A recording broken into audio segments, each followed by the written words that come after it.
This video is presented by AgriTime. अभी तो इस बाज की असली उड़ान बाकी है, अभी तो इस परिंदे का इम्तिहान बाकी है। अभी अभी मैंने लांधा है समुंदरों को, अभी तो पूरा आसमान बाकी है। गाइस, आज का टॉपिक है मिशन CGPAT एग्जाम 2020 क्लास 2 है। अगर आपने क्लास 1 नहीं देखा है तो आप क्लास 1 जरूर देखें ताकि आपको और अच्छे से समझ में आए जो क्लासेस है वो, ठीक है। आज का जो कंटेंट है वो कुछ इस तरीके से है। आज हम ये जो चीज़ें हैं इनको पढ़ने वाले हैं। फर्स्ट तो हम जानेंगे शब्द और संबंधित फसलों के बारे में, उसके बाद सेकंड जानेंगे विभिन्न शब्द और उनकी भाषाओं के बारे में, थर्ड में जानेंगे कृषि विज्ञान की विभिन्न शाखाओं के बारे में, फोर्थ में जानेंगे कृषि की विभिन्न कृषि क्रांतियों के बारे में, और फिफ्थ में जानेंगे हम खेती की विभिन्न प्रणालियों के बारे में, और अंतिम में जानेंगे कृषि महाविद्यालय, अनुसंधान संस्थान और अंतर्राष्ट्रीय अनुसंधान संस्थानों के बारे में। तो सबसे पहले हम जान लेते हैं शब्द और संबंधित फसलों के बारे में। अगर आप हमारे चैनल पर पहली बार विजिट किए हैं तो हमारे चैनल को सब्सक्राइब कर लीजिए अगर आप CGPAT की प्रिपरेशन कर रहे हैं तो, ताकि और भी जो वीडियोस आएंगी, क्लासेस आएंगी, उसका नोटिफिकेशन आपको टाइम टू टाइम मिलते रहे और आपकी जो प्रिपरेशन है वो और अच्छे से हो जाए। फर्स्ट हम जानेंगे शब्द और संबंधित फसलों के बारे में। शब्द है एरोइंग, और किसमें होता है ये तो गन्ना में किया जाता है। सेकंड है पेगिंग, और पेगिंग किस में किया जाता है तो मूंगफली में किया जाता है। ये मोस्ट इम्पॉर्टेंट क्वेश्चंस बनेंगे आपके एग्जाम के लिए। इसके बाद है टाइंग, किस में किया जाता है, गन्ना में किया जाता है। क्यूरिंग किस में किया जाता है तो तंबाकू और चाय में किया जाता है। 2 फसलों में किया जाता है क्यूरिंग। इसके बाद थ्रेशिंग किस में किया जाता है गन्ना में किया जाता है। निपिंग किस में किया जाता है कपास में किया जाता है। वेरिपिंग गन्ना में, गिनिंग कपास में किया जाता है। और ये अक्सर पूछा जाता है जो गिनिंग है ये किस में किया जाता है कपास में किया जाता है। इसके बाद है प्रोपिंग, गन्ना में किया जाता है। और जो टिपिंग है ये चाय और कपास में किया जाता है। ये भी अक्सर पूछा जाता है। टिपिंग चाय और कपास में किया जाता है। रेटूनिंग किस में किया जाता है गन्ना में किया जाता है। स्टेकिंग किस में किया जाता है टमाटर में किया जाता है। और स्टेकिंग क्या होता है, जनरली जो टमाटर के पौधे होते हैं उसको खड़ा रखने के लिए हम लकड़ी या बैम्बू की सहायता से उसमें स्टेकिंग करते हैं, ठीक है, उसको खड़ा करते हैं। उसे हम स्टेकिंग कहते हैं। इसके बाद है अंधी गुड़ाई किस में किया जाता है तो गन्ना में किया जाता है, शुगर कैन में ही। रेटिंग किस में किया जाता है जूट में किया जाता है। ये मोस्ट इम्पॉर्टेंट क्वेश्चंस बन जाएंगे आप सभी के एग्जाम्स के लिए, CGPAT के लिए। निपिंग अक्सर पूछा जाता है और किस में किया जाता है तो चना और मूंगफली में किया जाता है। डीटेंसलिंग किस में किया जाता है मक्का में किया जाता है। इसके बाद टोपिंग किस में किया जाता है केला में किया जाता है। डीसकरिंग किस में किया जाता है तो तंबाकू और केला में किया जाता है। डेपोग सीडलिंग ये धान में किया जाता है। और पैडी से रिलेटेड मोस्ट इम्पॉर्टेंट क्वेश्चन है, ये अक्सर पूछा जाता है, ठीक है। याद रखिएगा, डोपे जो सीडलिंग है ये धान में किया जाता है। इसके बाद मेट नर्सरी किस में किया जाता है ये भी धान में किया जाता है, पैडी में ही किया जाता है। यहाँ से आप जल्दी से इसका स्क्रीनशॉट ले लीजिए। बढ़ते हैं अगले टॉपिक की ओर। दूसरा टॉपिक है हमारा विभिन्न शब्द और उनकी भाषाएं। अगर वीडियो को लाइक नहीं किया तो प्लीज़ वीडियो को लाइक करें, हमारी मेहनत लगी है वीडियो को बनाने में। सबसे पहले बात करेंगे अनाज की। तो अनाज कौन सी शब्द का है तो रोमन भाषा का शब्द है। इसके बाद एंटोमोलॉजी कौन सा शब्द का है यानी कि कीट विज्ञान, ये ग्रीक भाषा का शब्द है। उसके बाद कृषि, ये लैटिन भाषा का है। पैथोलॉजी कौन सा है तो ग्रीक का है। दलनी लैटिन का है, लेग्यूमिनेसी। और जो शब्द नेमेटोलॉजी है ये ग्रीक भाषा का है। हॉर्टिकल्चर कौन से भाषा का है ये लैटिन भाषा का है। और पादपकारिकी किसका है ग्रीक भाषा का शब्द है। फ्लोरिकल्चर लैटिन भाषा का है। एरिकिस हाइपोजिया जो कि ग्रीक भाषा का शब्द है। और ये मूंगफली की क्या है जी बॉटनिकल नेम है। इसके बाद ओलेरिकल्चर सब्जी विज्ञान लैटिन भाषा का शब्द है। खरीफ, रबी और जो जायद हम अक्सर सुनते रहते हैं ना, ये अरेबिक मतलब कि वर्ड है, अरेबिक भाषा है, ठीक है, खरीफ, रबी और जायद। इसके बाद एग्रोनॉमी किसका है ये ग्रीक वर्ड का है। और रिचका जो बरसीम है ये कहाँ से लिया गया ये अरेबिक वर्ड है, अरेबिक भाषा है। क्लाइमेटोलॉजी ये ग्रीक भाषा है। सांख्यिकी जो कि इटालियन है। और जो मानसून है ये अरबी का है। गन्ना संस्कृत भाषा का है। सो sugar can say related most important question है, गन्ना कौन से शब्द है, मतलब कौन सी भाषा का शब्द है? सो संस्कृत भाषा का शब्द है। सो इसको भी आप फटाक से स्क्रीनशॉट ले लीजिए।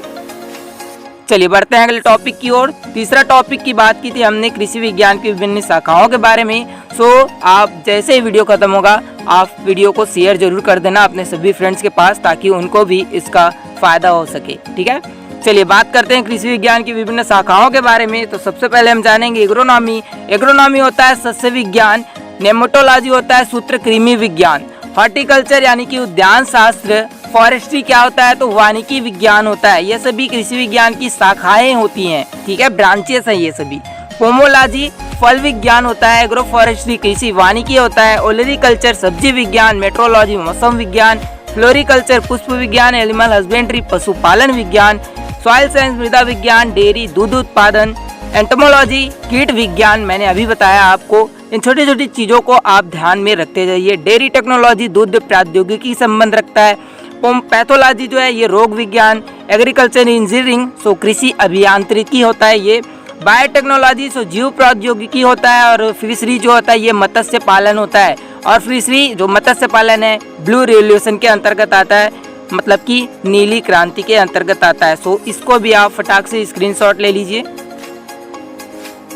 और ये जो जितने भी आपको दिख रहे हैं शाखाएं ब्रांचेस, इन सभी का डिटेल में हम वीडियो आपको जल्द प्रोवाइड करेंगे। ठीक है, अभी बेसिक से आप चीज़ों को पढ़ा रहे हैं आप सभी को, ताकि आप बेसिक से जो नॉलेज है एग्रीकल्चर की उसको आप समझते जाओ। चलिए बढ़ते हैं अगले टॉपिक की और। अगला टॉपिक है विभिन्न कृषि की क्रांतियाँ। ये तो हो गया ना? अच्छा नहीं हुआ ये।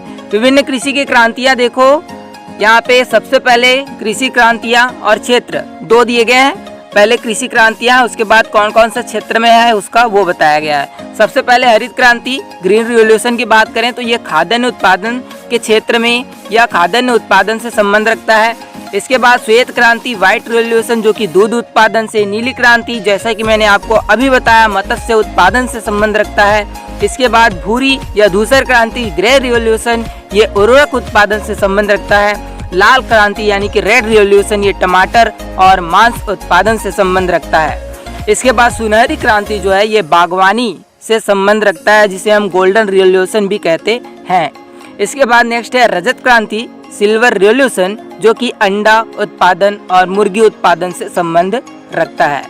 बात करें और क्रांतियाँ, जो कि गुलाबी क्रांति है पिंक रिवोल्यूशन जो कि प्याज और झींगा उत्पादन से संबंध रखता है।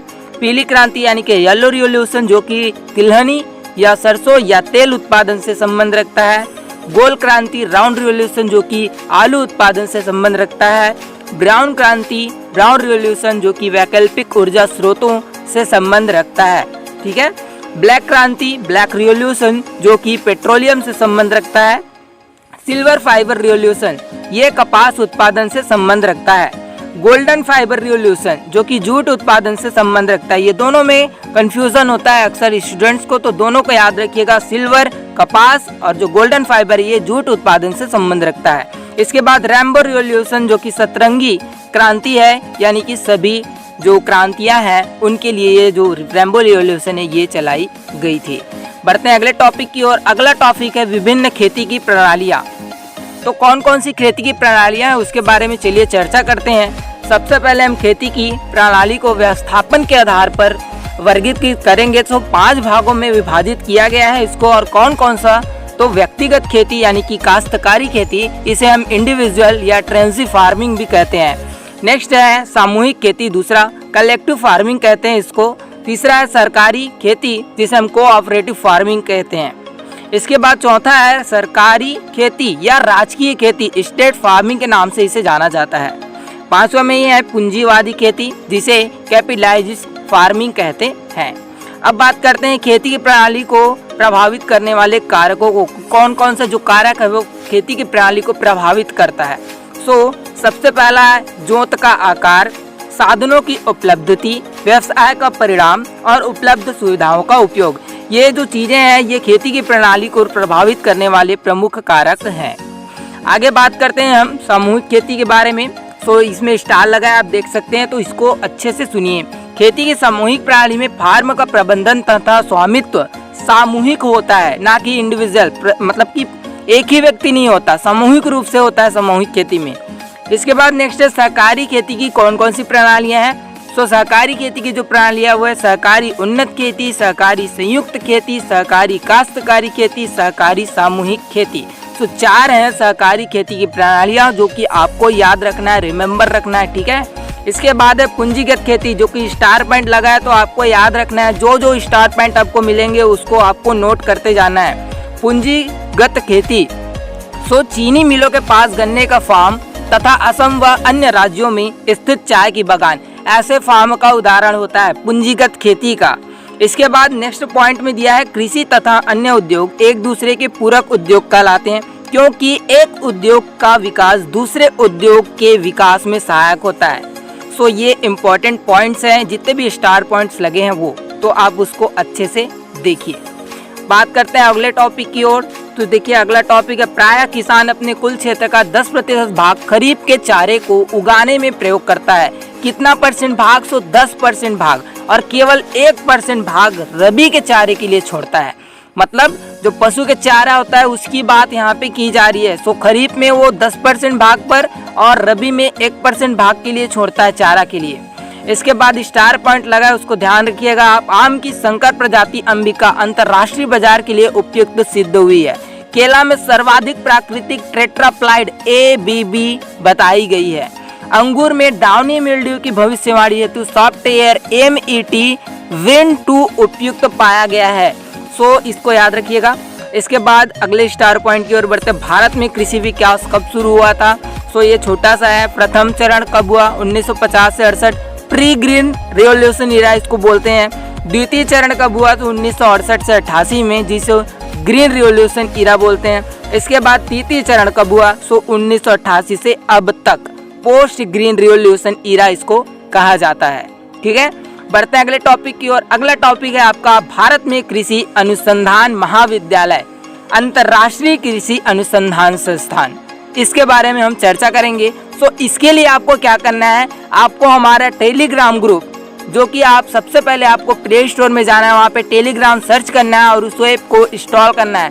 उसके बाद आप टेलीग्राम में जाके एग्री टाइम सर्च करोगे। सो उसके बाद आपको हमारा जो ग्रुप है वो मिल जाएगा, वहाँ से आप ज्वाइन कर लीजिए। उसके बाद ये जो टॉपिक है भारत में कृषि अनुसंधान संस्थान महाविद्यालय, अंतर्राष्ट्रीय कृषि अनुसंधान संस्थान, चूंकि ये बहुत सारे हैं, लगभग 60-70 हैं, तो उसको मैं आपको एक एक करके नहीं बता सकता, इसलिए मैं डायरेक्टली वहाँ पे आपको PDF प्रोवाइड कर दूंगा। सो वहाँ से आप इन सभी जो चीज़ें हैं इनको याद कर पाओगे। So friends, thanks for watching.